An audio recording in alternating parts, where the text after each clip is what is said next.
తెలంగాణ రాష్ట్రంలోని మరి ముఖ్యంగా చూసుకున్నట్టయితే రాజన్న సిరిసిల్ల జిల్లాకు సంబంధించి మరి 13 మండలాలు, ఒక్కొక్క మండలానికి మరి వాటిపైన అంటే ఎంఈఓలు ఎలాంటి బాధ్యతలు నేటి నుంచి? ఇంతకుముందు ఏముండేనంటే మన మొత్తం 13 మండలాలకు 3 ఎంఈఓలు ఉంటుండే. ఈచ్ మండలి వాళ్ళు తిరగడం కానీ వర్కౌట్ చేయడం కానీ ఇబ్బంది పడుతుండే. ఇప్పుడు నూతనంగా ప్రతి మండలికి కూడా ఒక ఎంఈఓ వచ్చింది కాబట్టి ఆ ఎంఈఓ ఆ మండలానికి సంబంధించిన పూర్తి బాధ్యత తన మీదనే ఉంటుంది. ప్రతిరోజు ప్రతి స్కూల్లో, primary school, upper primary school అందరూ టీచర్లు రెగ్యులర్గా వస్తలేరా, గవర్నమెంట్ టీచర్లు యాబ్సెంట్ ఉందా, ఇదంతా కూడా మానిటర్ చేయాల్సి ఉంటుంది. అదేవిధంగా ప్రైవేట్ స్కూల్స్ కూడా వాళ్ళ పరిధిలో ప్రతి మండలంలో కూడా కొన్ని ప్రైవేట్ స్కూల్స్ ఉన్నాయి.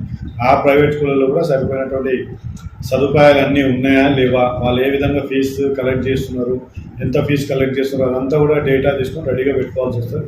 ఎక్కడైనా ఏమన్నా సర్దుబాటు ఉంటే కంపల్సరీ అవన్నీ సర్దుబాటు కూడా చేయాల్సి వస్తుంది. Okay, thank you sir. మరి మండలానికి సంబంధించి ప్రైవేట్ స్కూలు అలాగే ప్రభుత్వ పాఠశాలలు మరి ఎలాంటి అంటే పర్యవేక్షణ జరుగుతుంది, మరి ఎప్పుడెప్పుడు వాళ్ళు తనిఖీలు చేస్తారు? ఇక డైలీ వాళ్ళు కంపల్సరీ 3-4 స్కూల్ తిరగాల్సిందే. వాళ్ళ పరిధిలో ఉన్నట్టు స్కూల్స్ 2-3 ప్రైమరీ స్కూల్ తిరగాలి, 2-3 అప్పర్ ప్రైమరీ స్కూల్ తిరగాలి, 2-3 హై స్కూల్ తిరగాలి.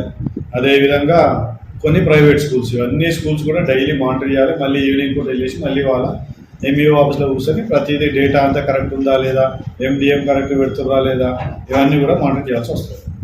ఓకే సార్, వీళ్ళకి ఎటువంటి అధికారం ఇచ్చారు మీరు? ఇప్పుడు ఎఫ్ఎస్సి ఎంఈఓలు వీళ్ళందరూ కూడా ప్రతి మండలానికి వాళ్ళ ఇండివిజువల్ ఎంఈఓల యొక్క ఆల్ పవర్స్ ఉన్నట్టే. వాళ్ళకి ఎంఈఓకి ఏవైతే పవర్స్ ఉంటే వాళ్ళు అన్ని పవర్స్ వాళ్ళకు ఉంటాయి. ఓకే సార్, అంటే ఈ రాజన్న సిరిసిల్ల జిల్లాలో ఇంతకు ముందు లేనటువంటి ఎంఈఓలు ఇప్పుడు అంటే ఒక్క ఎంఈఓ 5 మండలాలను చూసుకునేవారు. మరి ఇప్పుడు ప్రత్యేకంగా 13 మండలాలకు ఒక్కొక్క ఎంఈఓను నియమించినందుకు ముఖ్యంగా అంటే విద్యాశాఖ అధికారికి కూడా మా ఛానల్ తరపున ప్రత్యేకంగా కృతజ్ఞతలు. మరి ఇంకా ముందు విద్య ఎలా ఉండబోతుంది గవర్నమెంట్ స్కూళ్ళల్లో, గవర్నమెంట్ పాఠశాల? ఇంతకుముందు పరిస్థితులలో ఎంఈఓలు తక్కువ ఉండడం వల్ల మానిటరింగ్ అనేది కొద్దిగా ఇబ్బంది అవుతుండే. సో ఇప్పుడు అట్లాంటి ఇబ్బందులు ఏం లేకుండా కూడా ప్రతి పాఠశాల మీద కూడా మంచి పవర్ఫుల్గా మానిటరింగ్ జరుగుతుంది. దీంతో మన విద్యా వ్యవస్థ ఇంకా ఇంప్రూవ్ అవుతుంది. రాజన్న సిరిసిల్ల జిల్లా అలాగే ఈ జిల్లాకు సంబంధించిన 13 మండలాలకు మీరేం చెప్పాలనుకుంటున్నారు ప్రజలకు? ఇప్పుడు ఏ మండలంలో ఏ ఇబ్బంది ఉన్నా కూడా ఇమీడియట్గా పాఠశాలలో కానీ ప్రైవేట్ పాఠశాలలో కానీ ఏమి ఇబ్బంది ఉన్నా కూడా ఇమీడియట్ ఎంఈఓ గారి దృష్టికి తీసుకెళ్ళండి. ఎంఈఓ గారు ఇమీడియట్గా రెస్పాండ్ అవుతారు. ఎందుకంటే ఇప్పుడు ప్రతి మండలంలో కూడా ఎంఈఓ లోకల్గానే అవైలబుల్ ఉంటారు. మీరు ఇంకేదో వేరే మండలానికి పోయి ఇవ్వడము, జస్ట్ ఏదో టపాలు ఇవ్వడం అనేది ఉండదు. ఎంఈఓ ప్రజెంట్గా ఆన్ ఉంటారు కాబట్టి ఇమీడియట్గా మీరు పిటిషన్ ఇవ్వచ్చు. ఇమీడియట్గా పిటిషన్ డిస్పోజల్ కూడా ఇమీడియట్గా జరిగిపోతుంది. Thank you sir. ముఖ్యంగా మనం అంటే కొట్లాడి సాధించుకున్న బంగారు తెలంగాణ రాష్ట్రంలోని ప్రతి ఒక్క పౌరునికి విద్య అనేది అవసరం. అలాంటి పేదలటువంటి విద్య అనేది ప్రభుత్వ విద్య ముఖ్యంగా మూలం. గవర్నమెంట్ కూడా చాలా ఎఫర్ట్స్ టేకప్ చేస్తుంది ఎడ్యుకేషన్ ఇంప్రూవ్ చేయడానికి. సో అందులో భాగంగానే ఎంఈఓస్ పోస్టింగ్ అనేది కూడా ఇవ్వడం జరిగింది. సో ఇప్పుడు మన ఎడ్యుకేషన్ సిస్టమ్ ఇంకా చాలా డెవలప్ అవుతుంది. ఇంకా మన పిల్లలందరూ కూడా చాలా మంచి ఇంప్రూవ్మెంట్ తీసుకొస్తారు. Sir thank you sir, thank you. చూస్తున్నాండి మరి మరింత సమాచారంతో మరి ఇక్కడ గౌరవ ఎంఈఓలు మరి మండలాలకి ఎలాంటి సేవలు అందిస్తారు, అంటే ఎలాంటి విద్యను పేదలకు అందిస్తారో చూద్దాం. మరి ముఖ్యంగా ప్రతి ఒక్క మండలానికి ఎంఈఓ నియమించినందుకు గౌరవ విద్యాశాఖ అధికారి గారికి ప్రత్యేకంగా కృతజ్ఞతలు తెలుపుకుంటున్నాను. జై హో భారత్. చివరిగా జిల్లా ప్రజలకు ఏం చెప్పాలనుకుంటున్నాను విద్యపై?